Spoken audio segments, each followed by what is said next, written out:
If people don't like the product, all you can do is get really good at getting people to try the product and then they disappear. What we call product market fit, when someone tries the product, they enjoy the product, they keep using the product. So if you can't retain customers, you can't grow. So it's really, validating that you have product market fit is really critical before you get obsessive on growth hacking and trying to grow the business. For me, picking product market fit became really important. So I came up with a question that really helped me, which was, I asked users on the product, how would you feel if you couldn't use this product anymore? I only asked people who had really used the product. So they've come in, they've used it, hopefully the right way, and even more than once. But then it's a random sample of people who've used the product more than once, hopefully recently. When I asked that question, if say 5% of the people said that they'd be very disappointed without it, that's not enough. I'm not going to be able to grow that business, was really what I told myself. Eventually I had run that question across hundreds of companies.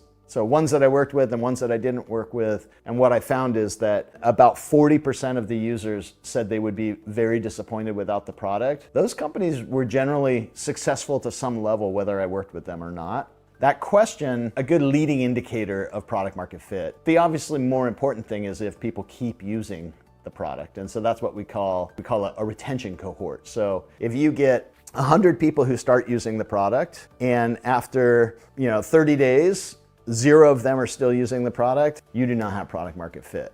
But you're not going to have all 100 of them using the product. That would be nearly impossible. And so usually what happens is 100 people start using the product. 1 week later, it's down to 70, and then down to 60, then down to 50. If it keeps going to 0, you don't have product market fit. But if it goes down to 50, and then those 50 keep using it over the long term, now you have a signal that for half those people, it was something that was so valuable they keep using it. That's product market fit, and you can grow that. So we call that a retention cohort that plateaus. So it essentially runs parallel to the x-axis at some number. It depends on the business. So some businesses like Calm, the meditation app, they plateau only at about 5% of the users because they have to develop a habit of doing meditation, which is hard for people, where Instagram plateaus at more like a 50 or 60%.